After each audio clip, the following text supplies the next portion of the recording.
Hey guys, this is Divine. I'm back for another video. In this video, we're going to talk about how to lawfully operate in the private firm Strawman to Trust. This video also won't be very long. It's going to be short, sweet, and to the point, but hopefully it will give you guys clarity if you ran into any roadblocks, confusion, or any of those things, or even if you're new to these processes, so that you'll have a little bit more clarity on, why we're doing this, what is what, and those type of things. Also, before I start, I want to ask you guys to smash that like button. Be sure to subscribe and turn on post notifications so you'll know whenever I'm live or whenever I post. Also, share this video with anybody that you think can find value in this or may need, to hear this information. And you can leave your comments below. You can ask questions. You can give suggestions for future videos. All of those things are very helpful, and it helps me to help you guys with my next videos.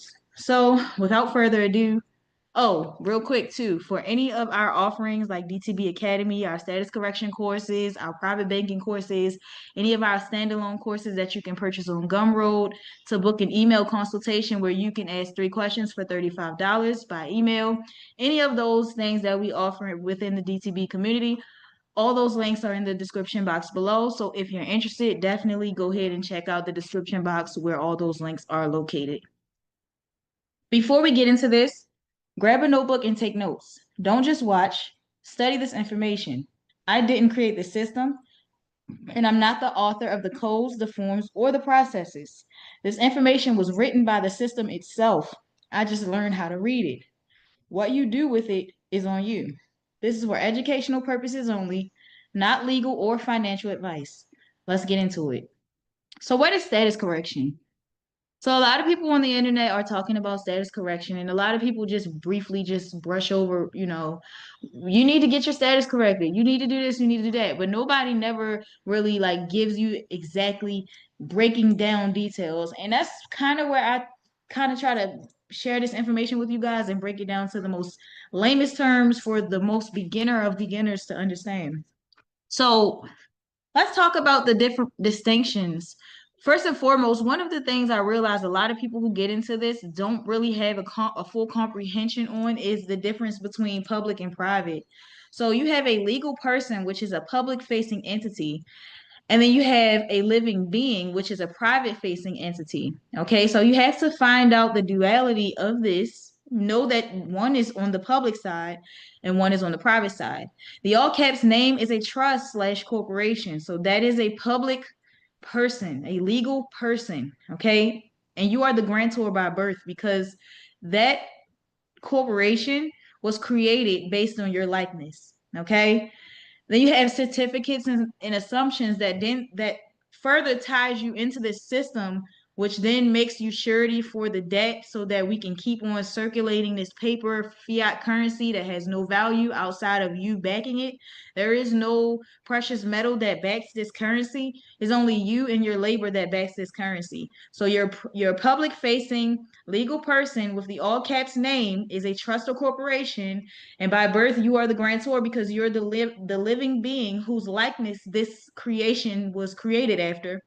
And to further push you into this system, they came up with certificates and assumptions like the birth certificate, which is nothing more than like a warehouse receipt. It's basically them saying, hey, um, this is the property held inside of the ship, for instance. So like birth is spelled birth to explain when we come through our mother. But in maritime, like the laws of the sea, birth is spelled berth, and that birth is basically when a ship is coming through on the waters, the port authority um, has to request this manifest from the captain of the ship, and it's basically like a certificate showing the value that is on the ship. So our birth certificate serves that same purpose. When we came through the waters of our mother, because the mother was the ship, the vessel that carried us, we came through her waters, and they gave us a warehouse receipt, a certificate of manifest, a birth certificate, basically saying to the captain of this system, this is the entity and the value that is connected to this vessel, if that makes sense, which would be your all caps name, trust corporation, strawman. It's a whole lot of things. Ins legis. It's a lot of names that it goes by. But then you also have the social security number, which is nothing more than a tracking number for that legal entity. So anything to enter into their system with to get the privileges and benefits that this system offers your trust or corporation, which is the all caps name, they always ask for either a birth certificate or SSN or both. Okay, so that birth certificate is letting them know the value, especially when it's for a job. So when you're applying for a job and they ask for that birth certificate is showing that job that this is the value of this entity. Okay, and that social security number is a tracking number for that legal entity for the IRS to then say, we can tax this individual according to the activity on this number that places you in their system. Okay, so why should you correct your status?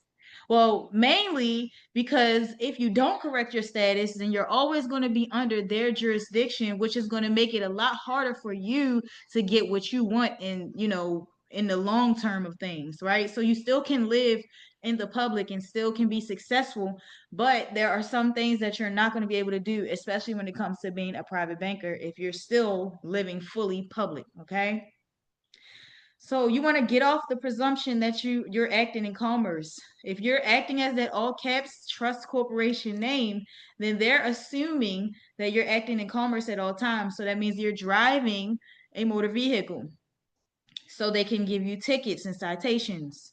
That means that you are waiving your rights for privileges and benefits. So you have to go by their laws, statutes, and codes, and not by your rights. Okay. Also, you want to correct your status so that you can stop acting as surety for a corporate fiction, because that all caps name does not have life unless you breathe life into it. So if you no longer want to be used as collateral for the debt of this nation, then correcting your status is putting the system on notice, letting them know, hey, I'm a living individual and I no longer want to be surety for a corporate fiction, because this fiction is it's not me. Okay. And also, you want to return to your rightful private capacity, which is your full sovereignty. Some common tools that are used within the status correction process, and I want to say this without over compromising, but I'm going to briefly go through this. If you want to know the exact steps, again, you can click the links in the description box below and you can join or purchase any of the courses, or you can watch the free video that I have posted on here, and it's about 2 years old, but most of the information is still very relevant and very helpful. But it's a free, like, 3-hour webinar that I did teaching you every step of status correction. So if you want to know the details, definitely you want to go check that out or click those links in the description box below. But the first thing you want to do is authenticate that birth certificate, because you don't have legal title over that birth certificate, but you do have equitable title of it because you are the beneficiary. Okay, so you can get it authenticated, and basically what that's letting them know is that this document is official, and now I own equitable title over this legal fiction. I don't own the legal fiction itself, but I do own a copy of this birth certificate, which gives me equitable title to authenticate it. Okay. Then the UCC1 financing statement. I say caution and do this only when appropriate, because a lot of people throw this UCC1 financing statement around, but they never study Uniform Commercial Code. So I strongly advise that you guys go ahead and study Uniform Commercial Code through and through, because once you understand it, then you'll know how to act within their commercial system, because the UCC is their Bible. This is what the corporations go this is the commerce Bible. This is what the corporations go to for how they're supposed to operate. So when you understand that the court system, Article 1 court systems are commercial and they operate from Uniform Commercial Code, when you fully understand what Uniform Commercial Code is, then you'll fully understand the use and importance of the UCC1 financing statement. Okay. Revocation of signatures and power of attorney. So you want to revoke your signatures for any contracts that you put yourself into without bilateral agreement, without you having a full disclosure of what is in that contract, what you're signing, X, Y, and Z. So you can revoke your signature, and you need to regain power of attorney over the all caps name so that you can revoke signatures powerfully. Okay, status correction isn't a one size fit all remedy, and it's not a magic spell. Real remedy requires knowledge, action, and precision. So I really strongly recommend that you guys start studying the inside layers of these processes and not just thinking that it's something that you can breeze through. As long as it took you guys to get into the system, it may take you that long to get out of it. But at least every step that you're taking, if you're taking it with comprehension and confidence, you know you will not have to go and do it over. So it's better for you to fully comprehend these processes rather than running through them to this invisible remedy that you're not even sure of exists because you don't really comprehend all of what you're doing. Okay. Private banking in plain English. So what does private banking really mean? It's not like Wells Fargo, Bank of America, or any of those big banks. It's operating with private exemption status. So you're basically exempting yourself uh, from the public face, and you're putting on the private hat so that you can act outside of jurisdiction of the United States. Okay. Understanding that your name, which is the all caps name, is the collateral, which is the surety for the debts of the United States corporation. And you can become the executor trustee over that entity. So you want to have full control over that entity in a sense of not you creating it, but you have control over how that entity operates its own affairs. Okay. Some tools and processes within the private banking process is the accept for value, A4V. I'm pretty sure you guys heard of that before. Conditional acceptance is also one. The 1099A through 1099C, which is used strategically, will you use these forms to report acquisitions and write-offs. Okay. 1041 trust return is when you're operating a trust, which you'll be setting up your own entities to be able to file these particular documents for. And then you have the form 8302, 8948, and 2848, which are for recoupment and lawful instructions. Again, if you guys want to go deeper into anything that I'm talking about within this presentation, click those links in the description box below, and you can get more information, or you can join some of our courses in private community. Okay. So a foundational concept I want you guys to remember is that you've been the banker the whole time. You just never gave yourself permission to act like one because the system taught you how to be public and not private. Okay. So what most people get wrong about these processes? What most people get wrong? Let's bust some myths. So one of the first myths is that you can just send in some forms and the debt disappears. A lot of people are teaching this information, making it seem like all you have to do is this, and then next thing you know, you're going to have a zeroed out debt. And then people spend all of this money and they go and do these outrageous steps that these people are teaching, and then the debt goes nowhere, or they end up getting into some type of trouble. Nothing works like that. This is a process. So you have to create a paper trail for it to make sense. And if it doesn't make sense, then it will not work. And it requires complete knowledge, comprehension, consistency, and dedication for you to get these processes done, because these companies sometimes don't just fold the first time you send documents out. They sometimes you have to fight for what you want. The next myth is that your social security number is a secret bank account. This is a dangerous half truth because although it is operated in a sense of a bank account, meaning that it can create value or it can create what we call currency out of thin air, there is not an actual bank account that's, hoarding a certain amount of money that's connected to your social security number. The whole system is like this. It's a fiat currency because it's not backed by anything tangible when it comes to a precious metal.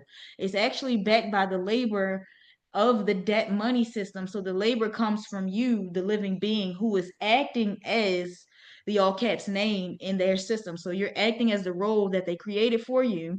And when you do that, you're pretty much giving them permission to create off of you. and your social security number and your game piece within the system that they gave you. So your social security number is a secret bank where in a sense of they can create money based off of you giving that number out to them to give them permission to go and take it to the Federal Reserve and say, hey, I have this as surety. I need to borrow 10 times off of this. Okay. I hope that makes sense. I try to break it down in the most easiest ways because I know it can be very confusing. The next myth is that the UCC makes you a sovereign citizen. Please never use sovereign citizen. First of all, it's an oxymoron. You cannot be sovereign and a citizen. A sovereign is autonomous. There's no one above them. They self-govern. A citizen needs rules, laws, statutes, codes. It needs a ruler. It needs a president. It needs a king. Okay? So a sovereign and a citizen doesn't go together. And I want you guys to know that that's a setup term because sovereign citizen has already been flagged by Homeland Security as a terroristic movement, and any of the documentation that's connected to that has also been flagged as paper terrorism. So a lot of that stuff that was taught a few years ago or by some of the bigger teachers who are teaching this, that stuff no longer works. So that's why it's important for you guys to know for yourself, because there are a lot of people out here teaching this information by selling old stuff that no longer applies because it's been flagged. It's fraudulent now. So if you get caught using these things, you can get in some serious trouble. Okay? So the real strategy, you need to know how to create lawful notices. As a sovereign, you will be putting people on notice. You're not asking permission anymore. You're telling them this is what it's going to be. Okay? If you're not able to write your own templates, or if you have a hard time with doing that, I have a new ebook that is on sale right now where you can get the interactive PDF and the print PDF version of this ebook for only $55 until September 16th. The link is also in the description box below, but it will teach you how to learn to write your own templates where you'll never have to pay for another template again, because these systems, they have artificial intelligence that reads their letters and they flag templates. So people are spending $200, $50, $100 on these templates, and after a while the template cannot be used anymore. So I created this ebook to teach you guys how to independently know for the rest of your life, where you'll never have to spend money on another template again, how to write your own letters. Okay, and it's a really good book. It's a workbook, and it has exercises in it, and it teaches you guys from start to finish. It also asks you some personal reflection questions, and it makes it where when you go through that book, by the time you're done, you'll pretty much be so confident in writing your own templates that it'll become something like second nature. Okay, and the link for that ebook is called Never Buy Another Template Again, and it teaches you how to write your own powerful templates. That link is in the description box below if you're interested. But again, lawful notice, you'll be putting people on notice. Public record plus private contract. So you want to put stuff on the public record. You want to make a record of it for them to know, but it's the contract that is being created, that is being put out on public record. That contract is private. The things inside of that contract is private, okay? You also want to hold position in the trust, so a private foreign grantor trust or in an LLC layered. So you will have a private grantor trust, which will be outside of the jurisdiction of the United States, that owns a private LLC. And if you want to know more about that, I do have a course, a DTB Trust Masterclass that I'll be putting on my Gumroad very soon, excuse me, very soon for you guys to purchase if that's something you're interested in, and that'll be probably within the next week or so. So definitely look out for that. Also, knowing how to defend your paperwork in administrative and judicial settings. So you have to know how to handle yourself, or they will treat you as a person that's incompetent who is unable to handle their own affairs. So what can you start with today, even if you live in another country? So first, you can get your vital records long form birth certificate. So order that. Again, there's a video on here on my YouTube channel that's from like 2 or 3 years old, which still is very relevant, the information in it, but it's a status correction video about 2 or 3 hours long, and it tells you in detail each one of those steps for status correction. You definitely want to go look into that. But I'll just briefly go over this, and then if you want to check that out, you can either join DTB Academy, purchase some of our courses, or watch that free video here on YouTube. DTB Academy is set up like a college course. It has steps. Everything is put together, so it makes it really easy for you guys to execute each one of the steps of status correction. But you also can do it independently using the free video that I have here on my YouTube channel. Okay. You also want to set up a private trust that's contract based and not state registered. You want to open a private mailing address known as a PMB or a PO box. You want to learn the flow of bills of exchange and exemption usage. You want to study how to fill out IRS forms lawfully with a paper trail. And you want to study trust, contract, and equity law. Don't start firing off forms until you can explain why you're doing it, what remedy you're invoking, and how you'll respond to pushback. A lot of people jump into these processes, go out and spend all of this money on these courses from different people, thinking that they can just send all of this stuff off and it's going to be that easy, but they lack the comprehension of why we're doing any of this stuff. And a lot of people will go to court and start talking in sovereign language and do not know how to stand their ground. And what happens is usually not good for them. That's why there's so many videos on social media, on YouTube, of sovereign citizens trying to stand their ground and doing it incorrectly because they're following without comprehension. They don't have knowledge. Call to action. So I want you guys to be sure to like, comment, subscribe, and share if this video gave you clarity. Smash that like button. Comment below. Let me know how this video helped. Share it with somebody who needs to hear it, and subscribe to this channel and turn on post notifications so you'll know whenever I'm live or I post a new video. In the wintertime, in the late fall, I usually post 1 to 2 videos a week, so you guys definitely don't want to miss that because they're going to be full of information. In the next video, I'll break down even more about these private processes. For more support or to join DTB Academy, purchase courses from Gumroad, subscribe to our Patreon forum, or book an email consultation where you can ask up to 3 questions for only $35. All links are in the description box below for all things listed previously. So if you're interested in becoming a Divine Trust baby and joining the DTB private community, we have a private Telegram chat that's only available to members of the community. So to be a part of that, you have to join DTB Academy or Patreon. All right, guys. I hope this video gave you the clarity you're looking for, made things a lot more easier, and I'll see you again for the next video. Thank you.